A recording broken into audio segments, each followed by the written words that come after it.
Good morning. কেমন আছো সবাইকে নতুন একটা ব্লগে স্বাগত জানাচ্ছি। আমি সুপ্রিয়া, তোমরা হচ্ছে সুপ্রিয়ার ব্লগ, যে কিনা নদিয়া ডিস্ট্রিক্টের একটি ছোট্ট শহর বাতকুল্লাতে থাকে। সো আজকে হচ্ছে বৃহস্পতিবার, এখন বাজে প্রায় 8টা। ঘুম থেকে উঠে পড়েছি একটু আগে, আজকে লেট করে ঘুম থেকে উঠে, কারণ একবার 5টার সময় ঘুম ভেঙে গেছিলো, তখন ওটা ফোনটা চার্জারে বসিয়েছিলাম, তারপরে আবার শুয়ে পড়েছি, ঠিক আছে। তারপরে রাইট নাও এই 8টার সময় উঠেছি। জানি 8টাটা অনেকটা বেলা, বাট দেখো বাইরে পুরো রোদ, ঠিক আছে। তো এটা হচ্ছে প্রকৃতির একটা নেচার, যে কখনো বৃষ্টি কখনো রোদ। তো ইদানিং এই 4-5 দিন কী হচ্ছে বলো তো, এই 4-5 দিন মানে সকালের দিকটা আর কি রোদ থাকছে, আর ওই মোটামুটি 2-2-2:30 নাগাদ থেকে আর কি বৃষ্টি ঝড় শুরু হয়ে যাচ্ছে, ঠিক আছে। তোমরা খেয়াল করলে বুঝতে পারবে জিনিসটা। তো যাই হোক, চলো আজকের দিনটা যখন শুরু হয়ে গেছে, আজকের ব্লগটা শুরু করা যাক। সারাদিন কী করবো না করবো সবগুলো তোমাদের সঙ্গে শেয়ার করবো, ঠিক আছে। আর হ্যাঁ, আরও একটা জরুরি কথা বলে রাখি, যারা এখনও নিজেদের আধার কার্ড আপডেট করোনি তারা জলদি করে নাও, কারণ 14 তারিখের আগে এটা পুরো ফ্রি আছে, ঠিক আছে। তারপরে করতে গেলে কিন্তু তোমাদেরকে ব্যালেন্স মানে পেমেন্ট করতে হবে, ঠিক আছে। সো এই হচ্ছে ব্যাপার। আর খুব সহজে তোমরা ফোন দিয়েই করে নিতে পারবে বাড়িতে।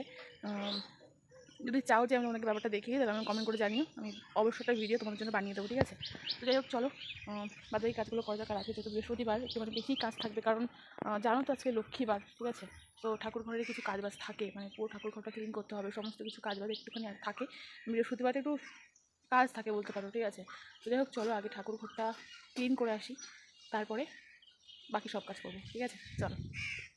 ব্যাক সাইডটা কি সুন্দর দেখাচ্ছে, পুরো খালি মাঠ, দেখো।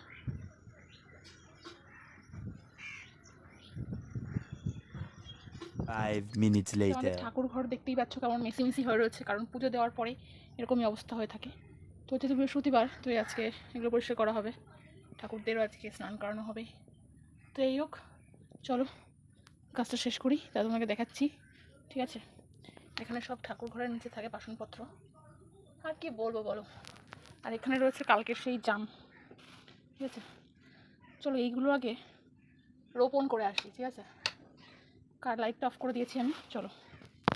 তো বেসিক্যালি এটাকে ছাদে নিয়ে যাচ্ছি, চলো পরে যাই। তারপরে একটু আগে জল দিয়ে গেছি সমস্ত গাছগুলোতে, যদিও বৃষ্টি হচ্ছে, না দিলেও কোনো ব্যাপার না। এই দেখো সেই ছোট্ট মানে গোলাপ গাছটা, দেখেছো পাশ দিয়ে যেটা হয়েছিল, টাচ করে দেখাচ্ছি, এই দেখো একটা কড়িও হয়েছে, তো বিশাল ব্যাপার গাইস।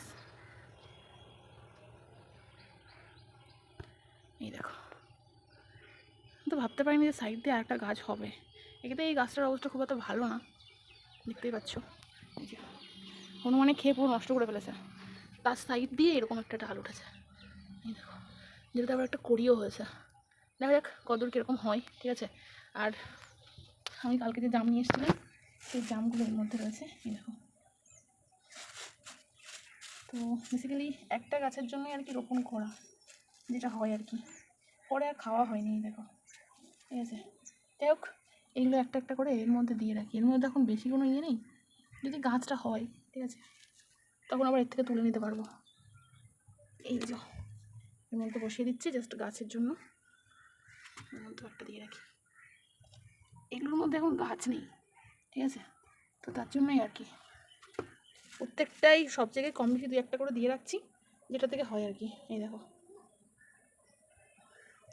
পরে এগুলো খাওয়া হয়নি, আর দেওয়ার মতন জায়গা তো নেই, এখানে একটা দিয়ে রাখি যদি হয় বাই চান্স, ঠিক আছে।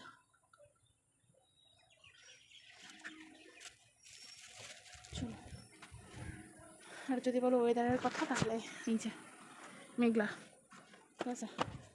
আর ছাদে এই যে মশারি দিয়ে ঢাকা রাখা আমসত্ত্ব,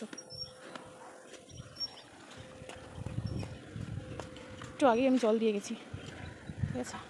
তো বেসিক্যালি এখানে দুটো দেওয়া যেতে পারে, এই দেখো মধ্যে রয়েছে, এই যে এটার থেকে বীজটা বের করে নিয়ে, এই যে এটা এর মধ্যে ইনপুট করে দিচ্ছি, যদি হয় তো এটার থেকেই হবে একটা গাছ, একটা গাছ হলে যথেষ্ট গাইস। দিয়ে দিলাম, এর মধ্যে আরও রয়েছে 2-1টা নিচেও দিয়ে দেবো গাছের গোড়ায়, এদিকে যেখান থেকে একটা হয়, ঠিক আছে। কোনো না কোনো জায়গা থেকে একটা তো একটা হবেই, এতগুলো বীজ দিচ্ছি। বেসিক্যালি আমার কাছে আর জায়গা নেই, ঠিক আছে, গাছ লাগানোর মতন জায়গা আমার কাছে আর নেই, যাই হোক থাক এখানে, আর যে 2-1টা থাকলো ওটা নিচে রেখে দেবো। অনেক একটা কথা বলি, সেটা হচ্ছে আমি এই যে গাছগুলো না জল দিই, আর এই মগের মধ্যে জল রাখি যাতে পাখিরা এসে জল খেতে পারে, ঠিক আছে। কিন্তু পাখিরা এসে কী করে জানো, জল তো খাই, ঠিক আছে, ভালো কথা। এই যে ছোটো ছোটো যে গাছগুলো আছে, গাছে যদি নতুন কোনো পাতা বেরোয় ছোটো ছোটো কচি কচি, যে এই টাইপের পাতাগুলো, এইগুলো সব খেয়ে ফেলে। এই দেখো, এই গাছটা হতেই দিচ্ছে না, সব ছোটো ছোটো পাতা খেয়ে ফেলছে। এই ছোটোটা কুশি বেরিয়েছে, এটাকেও খেয়ে ফেলবে। তাই জন্য ভাবছি উপরে আর জল রাখবো না। বেসিক্যালি ভালো করলে ভালো করতে নেই মানুষের, ঠিক আছে। পশু পাখিগুলোও এখন ওরকম করছে, তাই জন্য ভেবেছি এখানে আর জল রাখবো না। চলো নিচে যাই, আর বাকিটাই নিচে দিয়ে রাখলাম, ঠিক আছে। এই যে এখানে যদি একটাও হওয়ার হয় তাহলে এখান থেকেই হবে।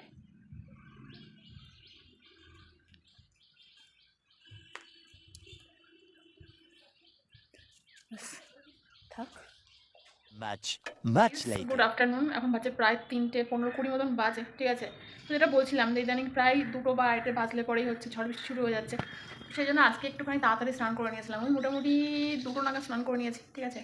2টো বা ওরকমই হবে, ওরকমই হবে, 2টো বাজে হয়তো। তো স্নান করে নিয়েছিলাম, ওই থেকে তো গেল, কোনো প্রবলেম না। এই যে এখন 2টো ওই 2:30 থেকে হয়তো বৃষ্টি শুরু হয়েছে, এখন 3:10-20 মতন বাজে। এই মাত্র থামলো, তাও এখনও মেঘ ডাকছে, ঠিক আছে। তো অবস্থা তো একদমই খারাপ, যেটা হয় আর কি, বৃষ্টি হলে সমস্ত কিছু ভিজে ভিজে যায়। তবে আমাদের এই ঘরে যেহেতু কেউ থাকে না, জামা দরজাও নেই, ঠিক আছে, তো এই ঘরে কিন্তু জামা কাপড় রাখা ছিল, তো সেগুলো সব ভিজে গেছে। বেসিক্যালি আমার জামা কাপড় আমি এগুলো আজকেই ধুয়েছিলাম গাইস, সেগুলোই সব ভিজে গেছে, সব না মানে মোটামুটি ভিজেছে, তখন ভালো লাগছে না। যাই হোক, চলো ওদেরকে দেখাচ্ছি। ঘরের মধ্যেও জল ঢুকে গেছে, বুঝছো, এই হচ্ছে অবস্থা। আর এই দেখো আমার জামা কাপড় এখানে মেলা রয়েছে, তো বেসিক্যালি এখানেই রাখি আপাতত, ঠিক আছে। এই দেখো এই সাইডটা পুরো ভিজে গেছে, ঠিক আছে। বেসিক্যালি এই জানলাটা দিয়ে এসছে, এই যে সম্পূর্ণ সব ভিজে গেছে। Hello cuties, good evening guys. তো ফাইনালি চলে আসলাম রান্নাঘরে। আজকে হচ্ছে বড় একটা গাবলা নিয়ে বসে রয়েছি, খালি গাবলা, ঠিক আছে। তো গেছিলাম একটুখানি বাজারের দিকে, তো বাজারে গেছি, খালি হাতে তো আসিনি, ঠিক আছে। সো এখন যেহেতু সন্ধ্যার টাইম, সন্ধ্যা না প্রায় 7টা বাজে, তো যাই হোক একটুখানি চপ নিয়ে এসেছি। অ্যাকচুয়াল আজকে বৃষ্টি হয়েছে তো বাজারের সমস্ত দোকান আজকে আর খোলেনি, ঠিক আছে। আমি যে দোকান থেকে চপ কিনি সেই দোকানটাও আজকে খোলেনি। তো যাই হোক অন্য দোকান থেকে ভেজিটেবিল আর হচ্ছে বেগুনি নিয়ে এসেছি। দেখতে পাচ্ছ বেগুনির সাইজগুলো কত বড় বড়। তো যাই হোক বেগুনি আমার মায়ের ভীষণ একটা ফেভারিট খাবার বলতে পারো। আমার খুব একটা ভালো লাগে না, কারণ ওটাতে আমার অ্যালার্জি আছে, বাট তা বাদেও খারাপ না বেগুনি, ঠিক আছে। তো যাই হোক চলো নিয়ে এসেছি বেগুনি আর ভেজিটেবিল। এটা এখন মুড়ি দিয়ে এনজয় করব, ইচ্ছা তো তাই আছে। আর মানে বৃষ্টি হলে না মানে এই টাইপের খাবার দাবার একটু খেতে ইচ্ছে করে। আর এনেছে একটা চার্জার, যেটা আমার ভীষণ একটা মানে জরুরি জিনিস ছিল আর কি। তো চলো এটাকে আনবক্সিং করা যাক। 5 minutes later. তো চলে এসেছি বৌদিদের বাড়িতে। এরা এই চার্জারটা নিলাম, সেই আর এই দিল। তুই গেলি কখন? এই তো একটু আগে গেছি, ইচ্ছা তো ছিল না যাওয়ার। সকালবেলায় যে জামা কাপড় কেটে দিয়েছিলাম সেই জামা কাপড় বিকালবেলায় ভিজে গেছে, সব শুকনো জামা কাপড় ঘরের থেকে ভিজে গেছে সব, ওই জানলা সাইডে ছিল সব জামা কাপড় ভিজে গেছে। কী বলবো বলো, এখন তো আমার যাওয়ার ইচ্ছে ছিল না, তাও চার্জারটা দরকারি, নাহলে আমার ব্লগে খুব প্রবলেম হচ্ছে গেছে। তোমাদেরকে বলা হয়নি, আমার এই যে বিগত কদিন ধরে, কদিন না প্রায় 1 মাসই হয়ে গেল, আমার চার্জারটা নষ্ট হয়ে গেছে। তো আমি কীভাবে চালাচ্ছিলাম আমি জানি, ঠিক আছে। আর চার্জ না থাকলে তো জানোই ভিডিও শ্যুট করা সব কিছুতে প্রবলেম। তো ফাইনালি এই যে একটা ফাস্টিং চার্জার নিয়েছি। জিজ্ঞাসা করো না প্রাইস কত দাম, ঠিক আছে। সত্যি মানে হার্ড বিক্রি করে চার্জার কিনা এই বলতে পারো তুমি। তো যাই হোক চলো দেখা যাক এবার সেট করবো। আর এসেই আগে বৌদিদের বাড়িতে আসলাম, যদি সারাদিন থেকে আসিনি। হ্যাঁ এসেছিলাম, বৃষ্টি পড়ছিল, হ্যাঁ বৃষ্টি পড়ছিল, সেই ইয়ে করে এসেছিলি। হ্যাঁ তখন স্নান করে, হ্যাঁ তখনই কেবল স্নান করলাম দিয়ে এসেছিলাম। তো এবার যেই বৃষ্টি পড়েছে দৌড় মেরেছি বাড়ি। তো থাকে তোমাদেরকে দেখাচ্ছে এর মধ্যে কি চার্জার তো জানো কেমনই হয় আমার আছে, বিকজ আখি থেকে পড়াতে এসছে, ঠিক আছে। তোমাদেরকে এখানেই আনবক্সিং করছি রান্নাঘরের মধ্যে, দাঁড়াও দেখাই। একটা দিয়েছে এই যে কেবিন, যেটা অবভিয়াসলি আমার ফোনের সঙ্গে ম্যাচ করে। এই যে সরু পিন, অনেকে সরু পিন আর মোটা পিন বলেই চার্জারকে চেনাই, ঠিক আছে, আমি তাই বললাম। আর এর মধ্যে একটা তো রান্নাঘরে আনবক্সিং হলো চার্জার, ঠিক আছে। তো যাই হোক এই দিয়েছে, এবার চার্জে লাগিয়ে দেখবো যে কেমন হয় না হয়, কতটা ফাস্ট চার্জ হয়। এখানে লেখা তো রয়েছে ফাস্ট চার্জার, ঠিক আছে। এর আগেরটাও এরকমই নিয়েছিলাম, ফার্স্ট চার্জারই বলেছিল, বাট 6 মাসও টিকলো না, ঠিক আছে, নষ্ট হয়ে গেল। অ্যাকচুয়াল মাথাটা ঠিক আছে কিন্তু তারটা নষ্ট হয়ে গেছে, টেবিলটা নষ্ট হয়ে গেছে। তো যাই হোক চলো।